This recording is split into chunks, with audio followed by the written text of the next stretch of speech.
Hello my dear friends, myself Alimuddin Sheikh Qadri and my YouTube channel is Alimuddin Sheikh Qadri. My dear friends, today we will discuss here long form of periodic table. Those who are given by H.G.J. Moseley in 1930. My dear friends, मैंने आपको बताया कि आज हम लोग long form of periodic table के विषय में डिस्कस करेंगे और यह long form of periodic table H.G.J. मोजले ने दिया।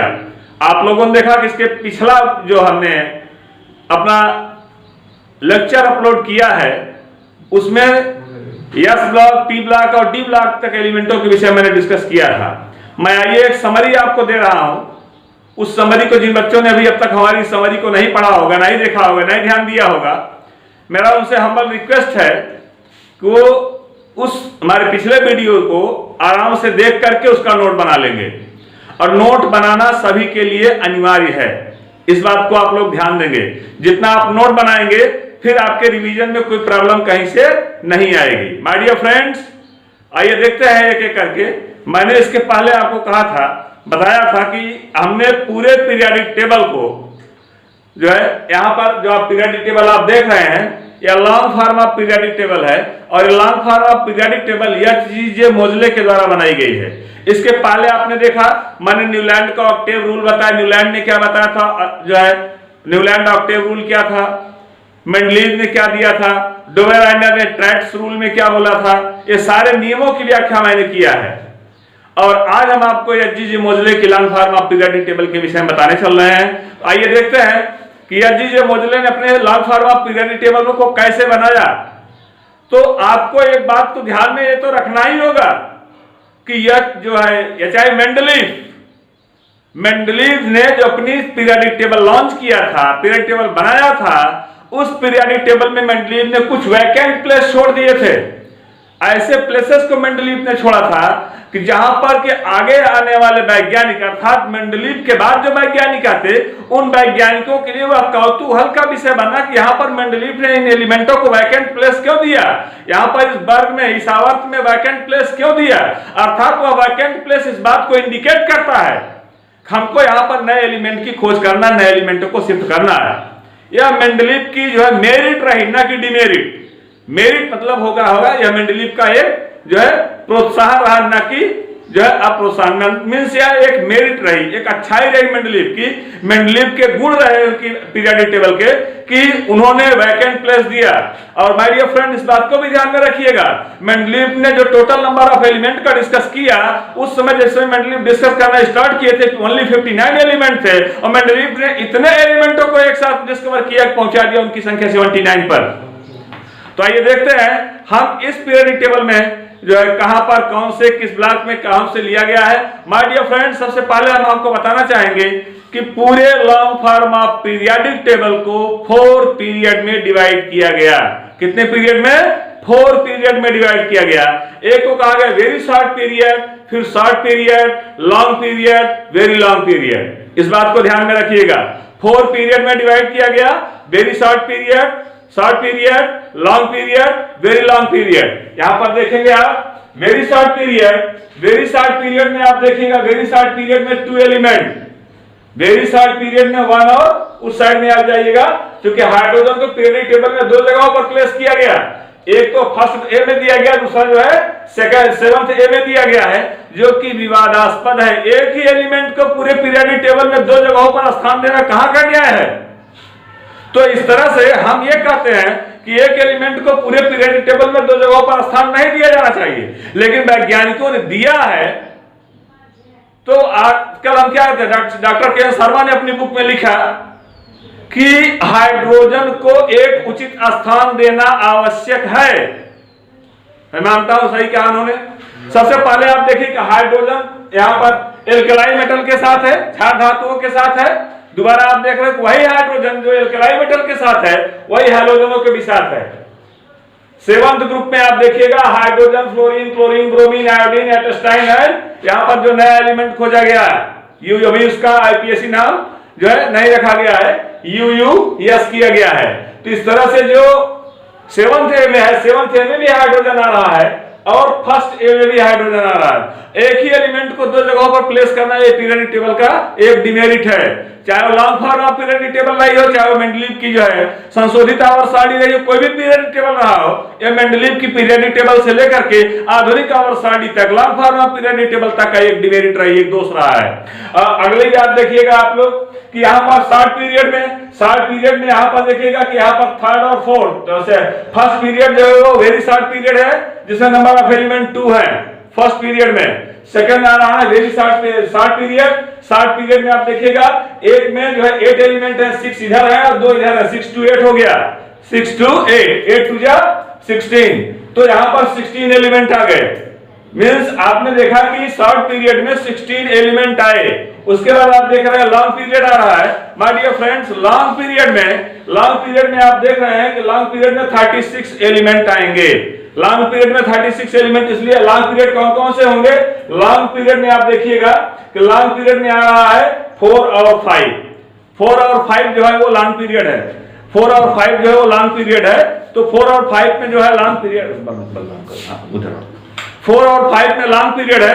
आपने देखा कि 4th और 5 का जो लॉन्ग पीरियड है वो लॉन्ग पीरियड में आपने देखा नंबर ऑफ टोटल एलिमेंट्स क्या जा रहे हैं। नंबर ऑफ टोटल एलिमेंट एक पीरियड में अगर आप देखेंगे 4th और 5th में, तो यहाँ पर 18 to 60, 18 to 36 एलिमेंट आए। कितने एलिमेंट आएंगे? 36। तो यहाँ पर 36 एलिमेंट लिखा गया। तो आपने देखा किस तरह से 36 एलिमेंट आए। उसके बाद आता है very long period. Very long period में आप देखेंगे कि यहाँ पर एक पूरे पीरियड टेबल को जो है 18 एलिमेंट यहाँ पर है और 14 एलिमेंट इसके नीचे हैं। तो 18 और 14 एलिमेंटों को आप जोड़ दीजिएगा। 18 एलिमेंट ये हो गए और 14 एलिमेंट यहाँ से ले लिया गया, क्योंकि यहाँ पर जो जहां से लिया गया है लैंथानम है ये, और लैंथानम का एटॉमिक नंबर होता है 57। तो 57 से नीचे यहां पर आएंगे तो ये 58 हो जाएगा। माय डियर फ्रेंड्स, ये लैंथानम से आया इसलिए इस सीरीज का नाम दिया गया लैंथेनाइट, और यह एक्टिनियम से आया यहां से इसलिए इस सीरीज का नाम दिया गया एक्टिनाइट। तो लैंथेनाइट और एक्टिनाइट नाम दिया गया है लैंथानम और एक्टिनियम से, जो कि डी ब्लॉक के एलिमेंटों में आएंगे। किस ब्लॉक के एलिमेंटों में आएंगे? डी ब्लॉक के एलिमेंटों में आएंगे। आइए देखते हैं, डिस्कस करते हैं। तो पहले मैंने कहा कि वेरी शॉर्ट पीरियड में 2 एलिमेंट आए। शॉर्ट पीरियड में आपने देखा कि 16 एलिमेंट आए, और लॉन्ग पीरियड में आपने देखा 36 एलिमेंट आए, और वेरी लॉन्ग पीरियड में आपने देखा 64 एलिमेंट आए। इस तरह से टोटल नंबर ऑफ एलिमेंट हो गए 118 एलिमेंट्स। माय डियर फ्रेंड, आपने इस तरह से 118 एलिमेंटों का डिस्कस किया। और अब आइए देखते हैं एक एक करके। जो यहाँ पर जो फर्स्ट ए में रखा गया है, इस फर्स्ट ए को कहा गया कि alkali earth metal, alkali metal है। क्या बोला गया? एल्केलाई मेटल है। उसी के बगल सेकंड ए लिखा गया, उसमें बोला गया एल्केलाई अर्थ मेटल है, एल्केलाई अर्थ मेटल है। और एल्केलाई मेटल में जो है इनके कैरेक्टर को आपको बताया गया, एल्केलाई अर्थ मेटल के भी कैरेक्टर को बताया गया। ये हमेशा +1 पॉजिटिव वाले होंगे, और एल्केलाई अर्थ मेटल के जो है +2 पॉजिटिव वाले होंगे। और उसके बाद आप देखते हैं डी ब्लॉक एलिमेंट आ रहा है। डी ब्लॉक के एलिमेंटों में आप देखिएगा 3rd B, 4th B, 5th B, 6th B, 7th B, 8th को 3 पार्ट में डिवाइड किया गया। उसके बाद 1st बी, 2nd बी आ गया। तो इस तरह से टोटल 10 जो है यहाँ पर आते हैं, 10 जो है ग्रुप आते हैं। जो खड़े पारियां खींची गई, खड़े कॉलम खींचे गए हैं, इनको ग्रुप कहा जाता है। और जो इस तरह हॉरिजॉन्टल वे में खींचा गया है, इन्हीं को हम पीरियड बोलते हैं या आवर्त बोलते हैं। तो आवर्तों की संख्या हो गई 7 और ग्रुपों की संख्या हो गई 18। 18। तो 7 पीरियड में आपने 7th पीरियड में अगर क्लासिफाई किया है तो 4 पार्ट में आपने क्लासिफाई किया। Very short period, long period, very long period. My dear friend, very short period में 2 एलिमेंट आए। वेरी शॉर्ट पीरियड में 16 आ गए, और लॉन्ग पीरियड में 32 आ गए, और वेरी लॉन्ग पीरियड में 64 आ गए। इस तरह से आपने जो है आपने चारों पीरियड्स में जो बनाए गए, उन चारों पीरियड से नंबर ऑफ एलिमेंट्स को आपने देखा, ये एलिमेंटों की संख्या रही। आइए अब इनको ब्लॉक के रूप में देखा जाए। यस ब्लॉक एलिमेंट में फर्स्ट और सेकंड आएंगे, इसको यस ब्लॉक एलिमेंट बोला गया। क्यों? क्योंकि एल्केलाई मेटल और एल्केलाई अर्थ मेटल है। उसके बाद एल्केलाई, इसके बाद आता है पी ब्लॉक। यस के बाद पी आता है, ध्यान दीजिएगा, यस ब्लॉक के बाद पी ब्लॉक आता है। तो पी ब्लॉक में जो है डिफरेंट राइटर्स ने अपने कुछ कंफ्यूजन क्रिएट किए हैं। मैं उस बात को बता देना चाहता हूं आपको। उनका जो कंफ्यूजन क्रिएटिंग है वो क्या है, किसी ने जीरो वर्ग को लिया है, किसी ने जीरो वर्ग को छोड़ दिया है। रीजन क्या है कि जीरो ग्रुप के जितने भी एलिमेंट हैं ये टोटल इनर्ट हैं, अक्रिय हैं, इसीलिए इनको आइडियल बोला गया। क्या बोला गया? आइडियल बोला गया। आइडियल मींस होता है आदर्श। इनको नोबल गैसेस बोला गया, आदर्श गैसेस बोला गया, आइडियल गैसेस बोला गया, इनर्ट गैसेस बोला गया। इनर्ट मींस होता है अक्रिय। माय डियर फ्रेंड्स, ऐसा मैंने पहले ही बताया था कि पूरे ऑल ओवर यूनिवर्स में कोई भी मटेरियल ऐसा नहीं होता जो कि आइडियल होता हो। ना तो कोई आइडियल लिक्विड देखा गया, ना तो कोई आइडियल सॉलिड देखा गया, ना तो कोई आइडियल गैसेस देखी गई। हाँ, गैसों की सबकी एक पीक वैल्यू होती है, सबकी एक चरम सीमा होती है। आइडियल लिक्विड की भी चरम सीमा होती है। उस चरम सीमा को, उस पीक वैल्यू को कहा गया कि सबसे स्ट्रांग है। आइडियल लिक्विड हनी को कह दिया गया, आइडियल लिक्विड हो गया। आइडियल सॉलिड में देखा गया, आइडियल सॉलिड कोई विशेष सॉलिड जो अपनी अवस्था में कोई परिवर्तन ही न करे। जैसे आयरन को ले लिया जाए, अगर उसको 1200 डिग्री सेंटीग्रेड के ऊपर हीट करते हैं तो मेल्टिंग का प्रोसेस उसमें स्टार्ट हो जाता है। तो आइडियल सॉलिड वह होना चाहिए जो जिस अवस्था में है उसी अवस्था में वह निरंतर बना रहेगा, चाहे उसके ऊपर कोई भी इफेक्ट क्यों न लागू किया जाए। चाहे वह ताप का हो, चाहे दाब का हो, चाहे सांद्रता का हो, चाहे कोई भी इफेक्ट क्यों न लागू किया जाए, चाहे कैटालिटिक इफेक्ट हो, कोई भी इफेक्ट क्यों ना लागू किया जाए, लेकिन उसकी अवस्था में कोई परिवर्तन नहीं होना चाहिए। यह आइडियल की विशेषता होती है। तो आइडियल गैसेस जो है, किसी साइंटिस्ट ने, किसी राइटरों ने अपनी बुक्स में आइडियल गैसेस को जो है वो पी ब्लॉक में ले लिया है, और किसी ने जो है आइडियल गैसेस को पी ब्लॉक से जो है वो अलग कर दिया है। यहाँ पर जो आज हम डिस्कस कर रहे हैं वह पी ब्लॉक में ही है, जीरो ग्रुप को लेकर, मींस आइडियल गैसेस को लेकर के डिस्कस करेंगे।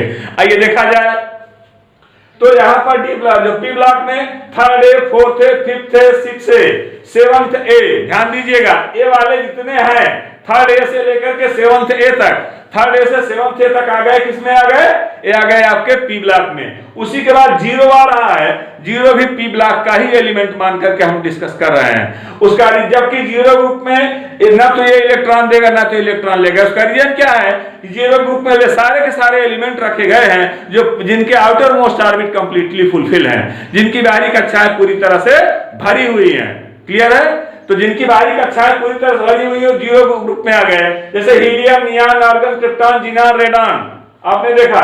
और लास्ट का भी खोजना है तो helium, neon, argon, krypton, xenon, radon, अगर इनके जो है हम जो है एटॉमिक नंबर को देखते हैं तो आप देखिएगा यहाँ पर ये हीलियम 2 हो गया, 2 और 8 10 हो गया, 10 8 18 हो गया, 18 18 36 हो गया, 36 18 कितना हो गया? 36 18 54 हो गया, 54 और जो है 32 कितना हो जाएगा? 86 हो जाएगा, 86 32 कितना हो जाएगा? 118 हो जाएगा। इस तरह से आपने देखा कि टोटल इनके जो है एटॉमिक नंबर निकल गए। ठीक उसी प्रकार से यहाँ देखिएगा हाइड्रोजन 1 है, लिथियम 1 2 3 हो जाएगा, और यहाँ पर सोडियम 3 8 11 हो जाएगा, 11 8 19 हो जाएगा, 19 और 18 हो जाएगा, 37 हो जाएगा, 37 18 हो जाएगा, 55 हो जाएगा, 55 और 18 हो जाएगा, जो है वो हो जाएगा 55 और जो 32 को जोड़ दिया जाए तो 87 हो जाएगा। माय डियर फ्रेंड, इस तरह से देखा लास्ट का 86 और या फिर यहाँ पर 87 आ गया। इस तरह से आपने देखा कि इनके जो है इलेक्ट्रॉनिक नंबर को हमने निकाला। इलेक्ट्रॉनिक नंबर निकालने का जो हमारा प्रोसेस रहा है, जो हमारा मेथड रहा है वो ये रहा है 2 एक साइड बार 2 जोड़ा जाएगा, फिर उसके बाद 8 जोड़ेंगे, फिर दोबारा 8 जोड़ेंगे, फिर 18 जोड़ेंगे, फिर 18 जोड़ेंगे, फिर 32 जोड़ेंगे, फिर उसके बाद अगला अगर मिलता है तो 32 जोड़ा जाएगा, अगर नहीं मिलता है तो 32 नहीं जोड़ा जाएगा। तो इस प्रकार से आप ये जोड़ते हैं, नोट करते जाओ जी इसको। यहाँ पर 32 जोड़ा जाएगा, नहीं तो फिर यही है आपके पूरे पीरियोडिक टेबल में जो है एलिमेंटों को किस तरह से जो है उनका एटॉमिक नंबर किस तरह से निकाला जाता है। तो एटॉमिक नंबर ही जब तक आप नहीं निकाल पाओगे, ध्यान दीजिएगा, जब तक आप एटॉमिक नंबर नहीं निकाल पाओगे तब तक आप उस एलिमेंट का इलेक्ट्रॉनिक कॉन्फ़िगरेशन नहीं कर सकते हो। तो माय डियर फ्रेंड, इस तरह से मैंने आपको एस ब्लॉक एलिमेंट में भी के विषय में बताया और पी ब्लॉक एलिमेंटों के प्लेस के विषय में बताया। और अब आइए डी ब्लॉक एलिमेंटों को देखा जाए। माय डियर फ्रेंड, मैंने डी ब्लॉक एलिमेंटों के विषय में इसके पहले जो है काफी डिस्कस किया है, आप लोगों सामने काफी डिस्कस मैंने डी ब्लॉक एलिमेंटों के विषय में किया है। और जो डी ब्लॉक एलिमेंटों के विषय मैंने डिस्कस किया है उसके कुछ कैरेक्टर को मैंने बताया है। डी ब्लॉक एलिमेंट को एस और पी ब्लॉक के बीच क्यों रखा गया, ये मेरा क्वेश्चन नोट करिएगा। डी ब्लॉक एलिमेंट को एस और पी ब्लॉक के बीच क्यों रखा गया? क्योंकि डी ब्लॉक में वही तत्व रखे गए जो ट्रांजिशन थे, संक्रमण थे।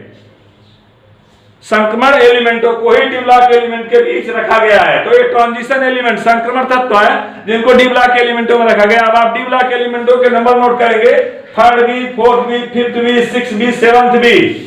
उसके बाद 8 में कोई नहीं, 8 में 8 अकेला ए बी सी, इसको 3 पार्ट में डिवाइड किया गया।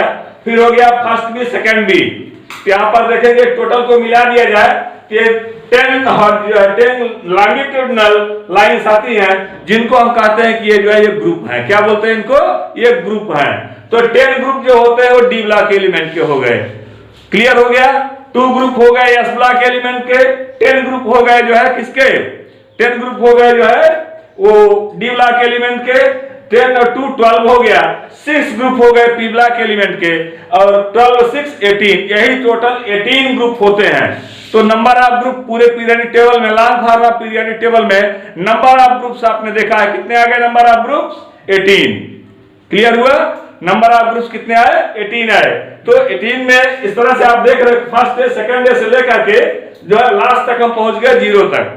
और यहां पर 0 ग्रुपों को हमने जब डिस्कस किया है तो 0 ग्रुपों को हमने ये बताया आपको कि 0 ग्रुप में वही एलिमेंट रखा जाएगा जिनके outer most orbit completely fulfil होंगे। माय डियर फ्रेंड, जरा नोट करिएगा आप लोग कि इसमें जो 0 ग्रुप के एलिमेंट हैं इनको 0 ग्रुप इसलिए बोला गया कि इनके outer most orbit completely fulfil हैं, इनकी बाह्य कक्षाएं पूरी तरह से भरी हुई हैं, इनकी बाह्य कक्षाएं पूरी तरह से भरी हुई हैं। ये किसी अन्य तत्वों से अभिक्रिया नहीं करते, ये रासायनिक रूप से पूर्णतया, ये किसी अन्य तत्वों से अभिक्रिया नहीं करते, ये रासायनिक रूप से पूर्णतया संतुष्ट हैं, ये रासायनिक रूप से पूर्णतया संतुष्ट हैं, अर्थात इनकी वाहतम कक्षा पूरी तरह से भरी हुई है। न तो ये इलेक्ट्रॉन ले सकते हैं और न ही ये इलेक्ट्रॉन दे सकते हैं, अर्थात न तो लेना है न तो इनको इलेक्ट्रॉन देना है। इस तरह से इलेक्ट्रॉन न तो ले सकते हैं और न ही दे सकते हैं। ये आया कैरेक्टर आया 0 ग्रुप का, एक कैरेक्टर आया 0 ग्रुप का। अब डी ब्लॉक के विषय मैंने कमेंट दिया था, ये थोड़ा सा इसी डी ब्लॉक के पी ब्लॉक के बाहर थोड़ा सा पीछे आ जाइए। यहाँ पर आपको 7th ए मिलेगा। क्या कैपिटल कर रहा है? यहाँ पर 7th ए में आ जाइए। 7th ए में आप देखिएगा हाइड्रोजन से, इसी को बोला गया 7th ए को हाइड्रोजन बोला गया। क्या बोला गया? हाइड्रोजन बोला गया। हाइड्रोजन में कुल कितने हैं? आप ऑर्गेनिक केमिस्ट्री भी हम आपको ऑर्गेनिक में जब लेके चलेंगे तो वहां पर सिर्फ हम हाइलो ग्रुप बताएंगे। आपको पढ़ना है हाइलो एल्केन या हाइलो एरिन्स ऑर्गेनिक कंपाउंड में। तो हाइलो एल्केन और हाइलो एल्कीन पढ़ाते समय आप यह मत क्वेश्चन एराइज करिए कि हाइलो एल्केन क्या होते हैं सर जी। उस समय आपको इस बात को ध्यान में रखना है कि यही जो 7th के है यही टोटल हाइड्रोजन है। यही हाइड्रोजन, हाइड्रोजन में कौन कौन से आ रहे हैं ध्यान दीजिएगा। हाइड्रोजन में आ रहा फ्लोरीन, क्लोरीन, ब्रोमीन, आयोडीन, एटोस्टाइन और एक लास्ट का जो भी ऊपर।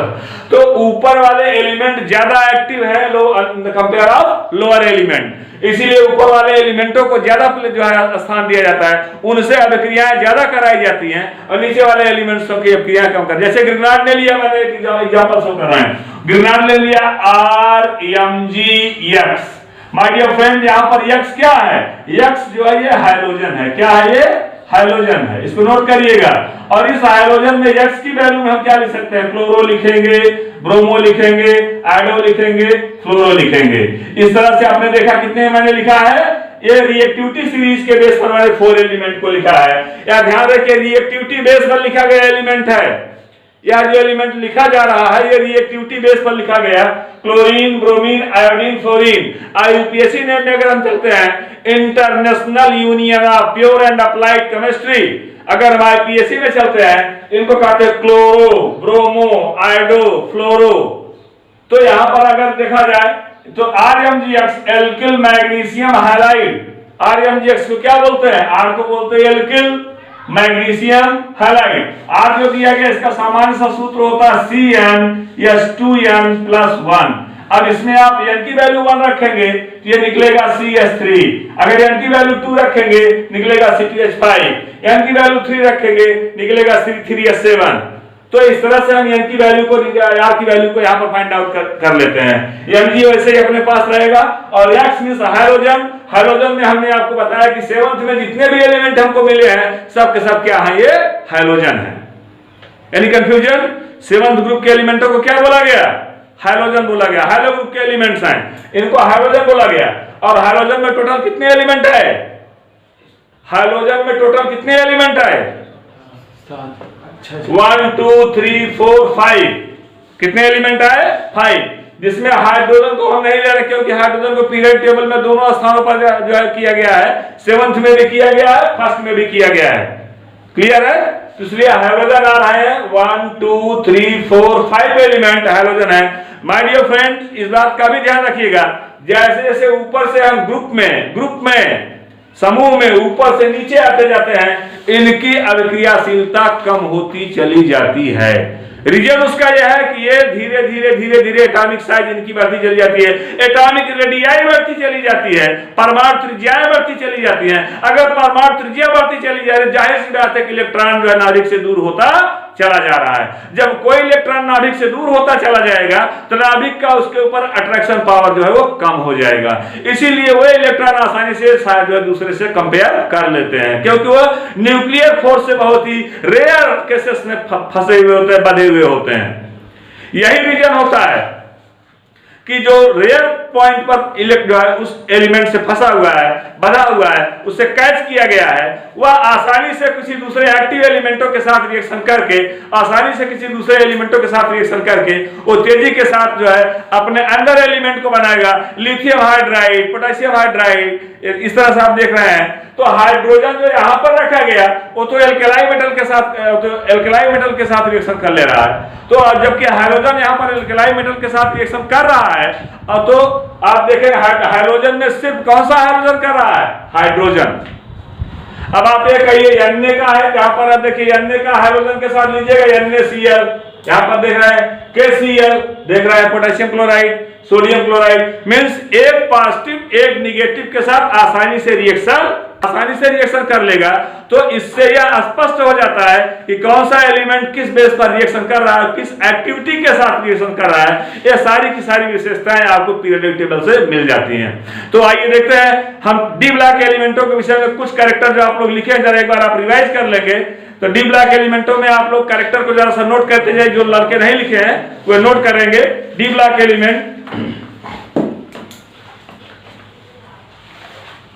एलिमेंट इलेक्ट्रॉनिक विन्यास में मैंने आपको बताया है, इलेक्ट्रॉनिक कॉन्फ़िगरेशन मैंने आपको बताया है कि डी ब्लॉक एलिमेंटों के इलेक्ट्रॉनिक कॉन्फ़िगरेशन NS 1 to 2, 1 से 2 का यस में है ना, यस ब्लॉक पे 1 से 2, और विन्यास में आप जाइएगा N-1 S2, N-1 P6 and N-1 D1 to 10 लिखे हो ना? क्लियर है? ये इलेक्ट्रॉनिक कॉन्फ़िगरेशन हो गया इनका। आगे आप बढ़ेंगे तो मेटालिक प्रॉपर्टी आप देखेंगे, धात्विक प्रकृति। चूंकि ये हमने कहा कि ट्रांजिशन एलिमेंट है, संक्रमण धातुएं हैं, ये जितने भी है सब संक्रमित धातुएं हैं। ये रंग और इनका अगला कमेंट नोट करिएगा, रंगीन आयन और रंगीन यौगिक बनाने की प्रवृत्ति होती है। रंगीन आयन और रंगीन यौगिक बनाने की प्रवृत्ति होती है, नोट करते चलिएगा। रंगीन आयन और रंगीन यौगिक बनाने की प्रवृत्ति होती है। They are simply made by the coloured ions and coloured compound. They are simply made the coloured ion and coloured compound. आयनों और यौगिकों का अनुचुंबकीय लक्षण, आयनों और यौगिकों का अनुचुंबकीय लक्षण। अनुचुंबकीय लक्षण माय डियर फ्रेंड ध्यान दीजिएगा।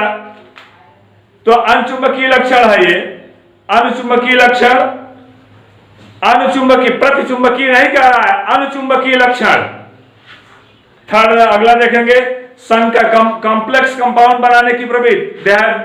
their nature is simply react to the complex compound, means it's the D block elements are simply made by the complex compound. The D block element is simply made by the complex compound. D block element ये complex compound ज्यादा मात्रा में बनाते हैं।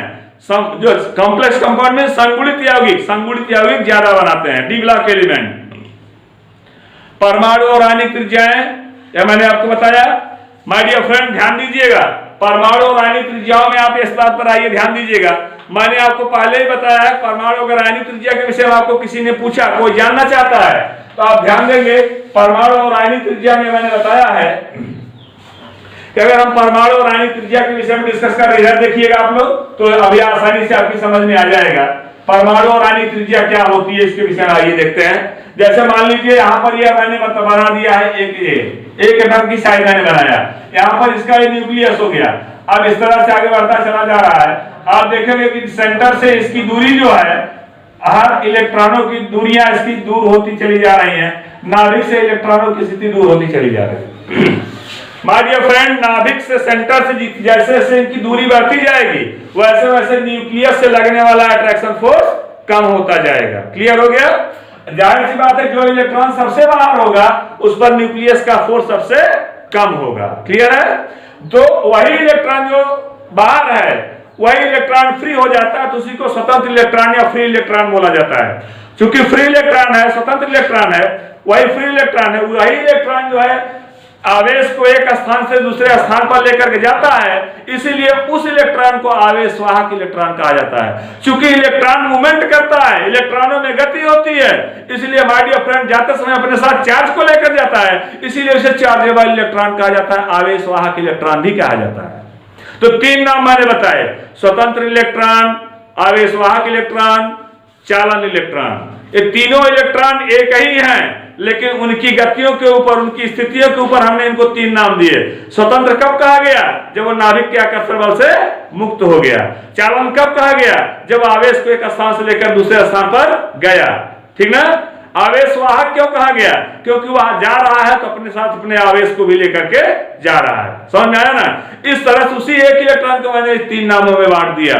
ऐसी condition hydrogen block में, hydrogen group के एलिमेंटों में नहीं मिलती, क्योंकि उनकी आउटरमोस्ट ऑर्बिट कंप्लीटली फुलफिल है।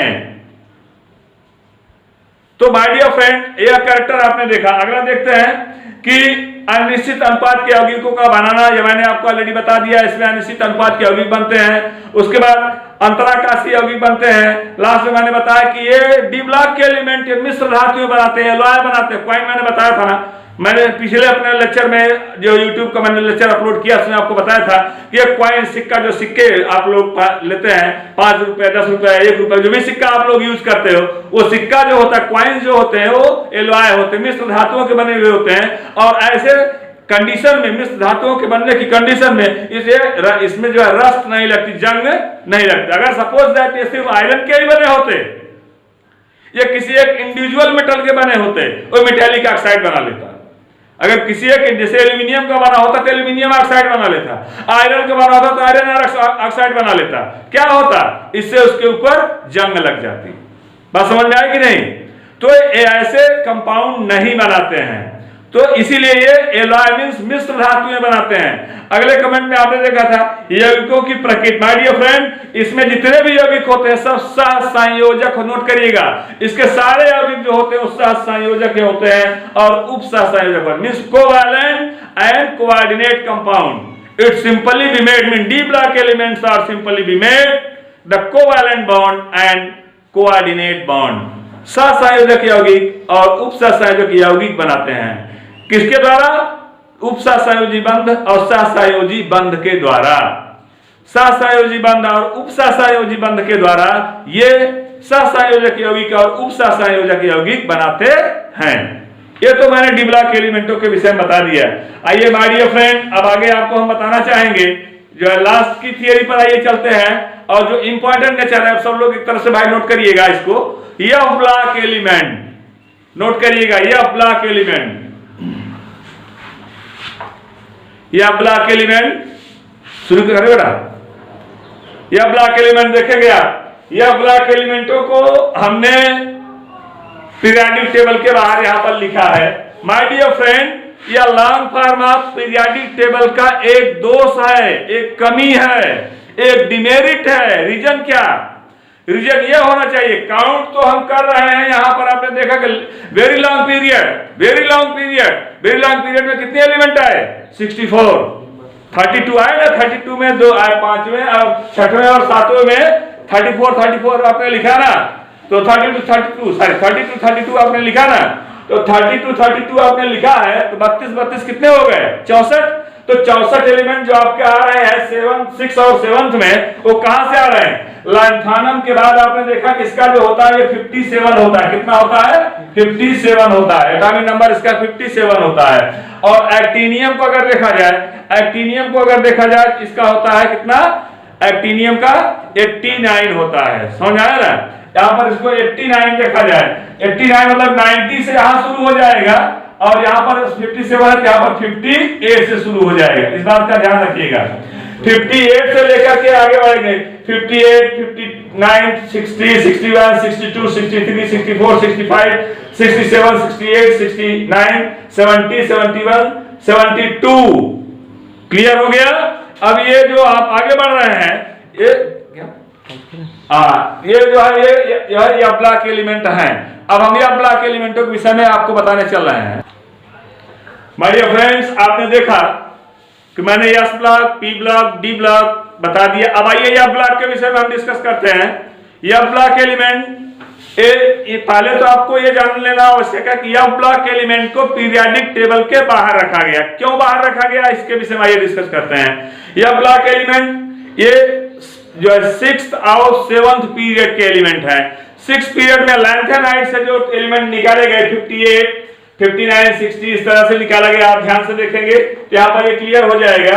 आप देखिएगा 58 है, ये अगला हो जाएगा 59, 60, 61, 62, 63, 64, 65, 66, 67, 68, 69, 70 और आगे हो गया 71। ये हो गए लैंथेनाइट के, जिनके एटॉमिक नंबर मैंने अभी लिखा, ये लैंथेनाइट के हो गए। और दूसरा है एक्टिनाइट का 90 है, तो 91, 92, 93, 94, 95, 96, 97, 98, 99, 100, 101, 102 एंड 103। इसके बाद आप पहुंच जाते हैं एक्टिनाइट श्रेणी में, और एक्टिनाइट के डी ब्लॉक एलिमेंट में आप पहुंचते हैं। ध्यान दीजिएगा, जब आप डी ब्लॉक एलिमेंटों की श्रेणी में पहुंच रहे हैं तो सबसे पहले तो आपको ये जान लेना आवश्यक है कि यह एक दोष है, पूरे पीरियोडिक टेबल का एक दोष है कि डी ब्लॉक एलिमेंट होते हुए भी हम काउंटिंग, जब हमने जो वेरी लॉन्ग पीरियड की काउंटिंग किया था, अति दीर्घ आवर्त की मैंने काउंटिंग किया था, वेरी लॉन्ग पीरियड की मैंने काउंटिंग किया था। उस काउंटिंग में मैंने ये शो कर दिया था कि ये एलिमेंट जो 14 एलिमेंट लैंथेनाइट के हैं और 14 एलिमेंट एक्टिनाइट के हैं, ये दोनों एलिमेंट जो 6 और 7th पीरियड के हैं। अगर ये 6 और 7th पीरियड में इनको काउंट किया जा रहा है, फिर इनको बाहर क्यों किया गया? मेरा आप सभी से क्वेश्चन है। अगर हम इनको फिर जो है 6 और 7th पीरियड में इनको काउंट कर रहे हैं, तो पीरियड टेबल से इनको बाहर क्यों किया गया? उसका रीजन सुनिए माय डियर फ्रेंड, उसका इतना रीजन है। अब आइए इन रीजनों के विषय में हम एक एक करके डिस्कस करते हैं। पहले तो आप ये समझिए क्यों बाहर किया गया। इसलिए बाहर किया गया कि ये 5th और 6th और 7th पीरियड के एलिमेंट मोस्टली ये रेडियो एक्टिव एलिमेंट है। क्या है? ये रेडियो एक्टिव एलिमेंट है। जैसे पहला टॉपिक हम ले चल रहे हैं इलेक्ट्रॉनिक कॉन्फ़िगरेशन, इलेक्ट्रॉनिक विन्यास। माय डियर फ्रेंड, अगर हमको इनका इलेक्ट्रॉनिक कॉन्फ़िगरेशन देखना है तो इलेक्ट्रॉनिक कॉन्फ़िगरेशन में सबसे पहले आप लोग ये नोट करते चलिएगा, इनमें इलेक्ट्रॉनिक कॉन्फ़िगरेशन में the electron is simply be filled from the 4f orbitals. Electron 4f orbital से भरना प्रारंभ करते हैं। नोट करो इसको, इलेक्ट्रॉन 4f ऑर्बिटल से भरना प्रारंभ करते हैं। इसीलिए इसको हमने f ब्लॉक में लिखा और f ब्लॉक को हमने बाहर किया। तो इलेक्ट्रॉनिक विन्यास के आधार पर देखा गया कि 4f, 5f, 6f अर्थात f ऑर्बिटल से इलेक्ट्रॉनों का भरना शुरू होता है। इसीलिए हमने इसको f ऑर्बिटल को पीरियड टेबल के बाहर किया। उसका रीजन ये रहा कि ये वे गुण स्थापित नहीं कर पाते हैं जो गुण की डी ब्लॉक एलिमेंटों के होने चाहिए। अर्थात डी ब्लॉक एलिमेंटों के कैरेक्टर से इनका कैरेक्टर भिन्न है। ये मोस्टली मैंने बताया रेडियो एक्टिव है, इसीलिए हमने पीरियड टेबल से इनको बाहर किया। साइंटिस्टों ने इनको पीरियड टेबल से बाहर किया। जो लैंथेनम से बाहर किया गया उस सीरीज का नाम लैंथेनाइट दिया गया, और जो एक्टिनियम से बाहर किया गया, एक्टिनियम जिसको कहा गया, जो एक्टिनियम से बाहर किया गया उस सीरीज का नाम एक्टिनाइट रखा गया। इस तरह से माय डियर फ्रेंड कितनी सीरीज बन गई? टू सीरीज बनी, कौन कौन सी? लैंथेनाइड और एक्टिनाइड। क्लियर हो गया? एक लैंथेनाइड सीरीज बनी और एक एक्टिनाइड सीरीज बनी। अगला देखिएगा ऑक्सीडेशन स्टेट, ऑक्सीकरण अवस्था। माय डियर फ्रेंड, नोट करते चलिएगा। ऑक्सीडेशन स्टेट में अगर आप देखेंगे तो ऑक्सीडेशन स्टेट में ये +2 +3 से लेकर के ये इनकी ऑक्सीकरण अवस्थाएं +2 +3 दोनों होती हैं। लेकिन नोट करिएगा इनके ऑक्सीडेशन स्टेट +2 +3 दोनों होते हैं ऑक्सीडेशन स्टेट। और कुछ एलिमेंट ऐसे भी हैं जिसमें इनके ऑक्सीडेशन स्टेट +4 भी देखे गए। +4 का जो कंपाउंड मैंने बताया है वो जो है +4, जैसे SN62 का आप देखेंगे, SN62 का देखेंगे तो ये +4 आएगा। तो यहाँ पर देखिएगा SN62, यहाँ पर 61 के बाद ये 62 लिखा गया है। यहाँ पर आप ध्यान देंगे SN62 ये जो लिखा गया है यही है जो +4 की ऑक्सीकरण अवस्था प्रदर्शित करता है। तो ऑक्सीडेशन स्टेट आपने देखा +2 से लेकर के +4 तक, अर्थात वेरिएबल ऑक्सीडेशन स्टेट प्रदर्शित करते हैं, अर्थात भिन्नात्मक ऑक्सीकरण अवस्था प्रदर्शित करते हैं। नोट करिएगा इसको, इनकी ऑक्सीकरण अवस्थाएं भिन्नात्मक ऑक्सीकरण अवस्थाएं प्रदर्शित करते हैं। अगला आप देखें कि लैंथेनाइड संकुचन का इफेक्ट क्या होता है। अगला है लैंथेनाइड कॉन्ट्रैक्शन इफेक्ट। लैंथेनाइड संकुचन का क्या मतलब होता है? लैंथेनाइड सीरीज में कितने एलिमेंट आए? 32, 18 एलिमेंट, D6 ब्लॉक का हो गया जो है 18 एलिमेंट, और ये 14 एलिमेंट बाहर, 18 14 कितना हो गया? 32। तो 32 एलिमेंट्स जो है ये क्या हो गए? Periodic table. ये 32 एलिमेंट में आप इन 14 एलिमेंटों को ऐड कर रहे हो। अब कहां पर ऐड कर रहे हो? डी ब्लॉक में आप ऐड कर रहे हो। लेकिन यहां पर इसको जब बाहर किया गया तो डी ब्लॉक से इनको हटा करके कहा गया ये एफ ब्लॉक के हैं। क्यों? क्योंकि ये डी ब्लॉक जैसा भी है नहीं शो कर रहे हैं, डी ब्लॉक जैसा जो है गुण प्रदर्शित नहीं कर रहे हैं। इसीलिए इनको कहा गया कि संकुचित है, कॉन्ट्रैक्शन है, लैंथेनाइड कॉन्ट्रैक्शन इफेक्ट। यही होता है लैंथेनाइड कॉन्ट्रैक्शन इफेक्ट। इसके कंपाउंडों में कॉन्ट्रैक्शन इफेक्ट शो करता है। उसके आगे चलते हैं हम लैंथेनाइड के बाद। लैंथेनाइड में आपने देखा, अगला देखेगा कि रासायनिक अभिक्रियाशीलता, केमिकल रिएक्टिविटी देखिएगा। माय डियर फ्रेंड, +2 +3 +4 ऐसे इसमें इलेक्ट्रॉन आ रहा है। +2 +3 +4 इलेक्ट्रॉन अगर आ रहे हैं तो सिंपल सी बात है, जाहिर सी बात है कि +2 +3 +4 अगर आ रहे हैं तो आसानी पूर्वक जो है ये उतने इलेक्ट्रॉनों को आसानी पूर्वक त्याग करके या उनसे साझा करके ये बहुत ज्यादा से ज्यादा यौगिकों को बनाने की प्रवृत्ति रखते हैं। लेकिन एक बात को ध्यान में रखिएगा, मैंने पहले ही आपको बता दिया कि लैंथेनाइड और एक्टिनाइड सीरीज के एलिमेंट ऐसे एलिमेंट हैं जो मोस्टली रेडियो एक्टिव एलिमेंट है। ये एलिमेंट जो है वो जो है जिनमें से हमेशा एक प्रकार की वेधी किरणें निकलती रहती हैं, जिसके विषय में आप लोगों ने पढ़ा। Madam Curie, Pierre Curie, F Joliot Curie, Marie Curie, इनका पूरा क्यूरी परिवार ही कुछ रेडियोएक्टिव एलिमेंटों की खोज किया और उसी के कारण इनकी डेथ भी हुई, उसी के कारण इनकी डेथ भी। इस तरह से आप देखिएगा कि यहां पर मैंने जो है क्लियर कर दिया। अब आइए आपको आगे बताते हैं एक्टिनाइड सीरीज के विषय में। तो एक्टिनाइड अब उपलब्धता पर लैंथेनाइड की उपलब्धता देख लीजिए। लैंथेनाइड पाए कहां जाते हैं? लैंथेनाइड सबसे पहले ये दुर्लभ मृदा धातु है, दुर्लभ अर्थात बहुत रेयर केसेस में, rare earth element, rare earth element, दुर्लभ मृदा धातुएं हैं, अर्थात जमीन में बहुत दुर्लभता से बहुत ही कम मात्रा में पाई जाती है। रेडियोएक्टिव एलिमेंट जमीन में बहुत ही कम मात्रा में पाए जाते हैं। जब ओर से इनकी जो है निकालते हैं तो ओर में इनकी मात्राएं ज्यादा पाई जाती है। आइए एफ ब्लॉक एलिमेंटों के विषय में देखा जाए। एफ ब्लॉक एलिमेंटों में actinide series, my dear friend, actinide series सबसे छोटी सीरीज, सबसे छोटे कैरेक्टरों की सीरीज है। मैं इसी के साथ आपको बताना चाहूंगा कि एफ ब्लॉक एलिमेंट की शुरुआत जो होती है वो थोरियम 90 से होती है और एट लास्ट पॉइंट जो होता है जो लॉरेंशियम 103 पर होता है। तो यहाँ पर ये 14 एलिमेंट, ये भी 7th पीरियड का एलिमेंट है। 7th पीरियड में भी 32 एलिमेंट पाए गए। अब आइए इनके कैरेक्टर को देखा जाए। अगर इनके कैरेक्टर को देखा जाए, लैंथेनाइड के कैरेक्टर के बाद हम एक्टिनाइड के कैरेक्टर को देख रहे हैं। तो एक्टिनाइड के कैरेक्टर को देखा जाए तो सबसे पहले अगर हम इनका इलेक्ट्रॉनिक विन्यास देखते हैं, नोट करिएगा कि इनके इलेक्ट्रॉनिक विन्यास 5f से इलेक्ट्रॉनों का भरना प्रारंभ होता है। इनमें 5f से इलेक्ट्रॉनों का भरना प्रारंभ होता है। 5f से इलेक्ट्रॉनों का, एक्टिनाइड के विषय में बता रहा हूं लास्ट में। 5 means the electron is filling also to the 5f orbitals. 5f orbitals इलेक्ट्रॉनों को भरना 5f ऑर्बिटल से शुरू होता है। They have simply formed to the covalent bond, sorry subordinate bond या coordinate bond. ये उप सहसंयोजक यौगिक बनाते हैं. They have simply formed to the covalent compound.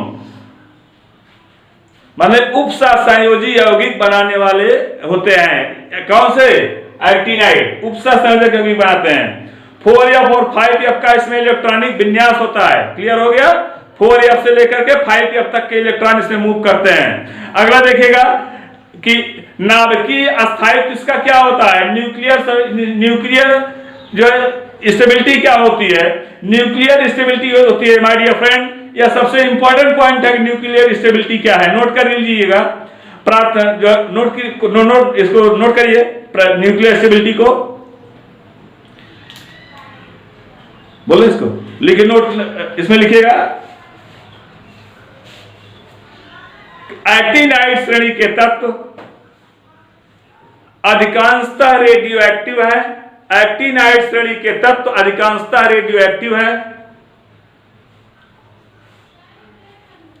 और ये नाभिक की एक अस्थायी संरचना बनाते हैं. नाभिक की एक अस्थायी संरचना बनाते हैं.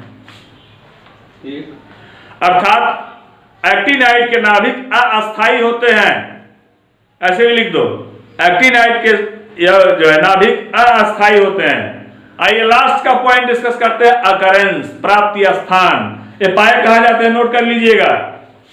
तो लैंथेनाइड में जो एक्टिनाइड श्रेणी में पाए कहा जाएंगे.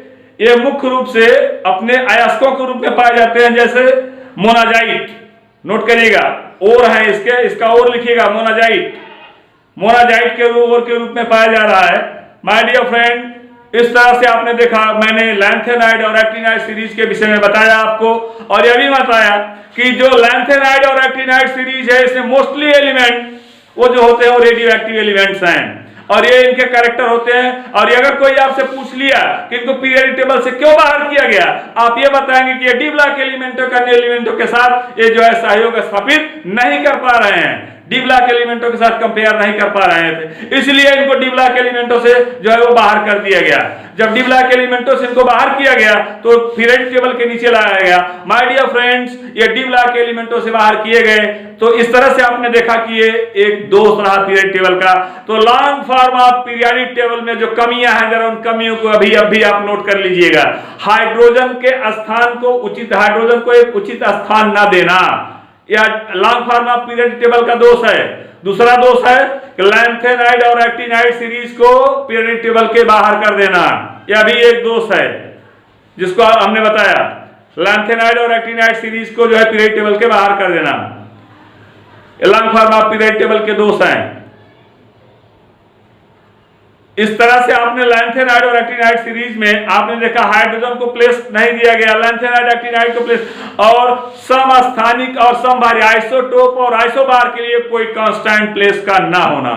आइसोटोप और आइसोबार का कोई कांस्टेंट प्लेस ना होना. माय डियर फ्रेंड, मैं अलीमुद्दीन शेख कादरी और अपने YouTube चैनल अलीमुद्दीन शेख कादरी के माध्यम से आप लोगों से एक बार फिर निवेदन करना चाहूंगा. जिन लोगों ने मेरे चैनल को भी अब तक सब्सक्राइब न किया हो वो मेरे चैनल को सब्सक्राइब कर लेंगे और मेरा लेक्चर लगातार चलता रहेगा. और अभी आज मैंने जो है पीरियोडिक टेबल को पूरी तरह से समाप्त कर दिया है अपने 2 लेक्चर में. 2 लेक्चर मैंने हमारा एक लेक्चर इसके पहले का और ये दूसरा लेक्चर हमारा पीरियोडिक टेबल का है. इस 2 लेक्चर में हमने पूरे पीरियोडिक टेबल को समाप्त कर दिया है माय डियर फ्रेंड. इसलिए आपसे रिक्वेस्ट है जिन लोगों ने हमारे चैनल को भी अब तक सब्सक्राइब न किया हो वे लोग हमारे चैनल को सबसे पहले सब्सक्राइब कर लेंगे, ज्यादा से ज्यादा शेयर करेंगे. जब तक ये लॉकडाउन का सिस्टम है आप लोग शेयर करके पढ़ते रहिएगा.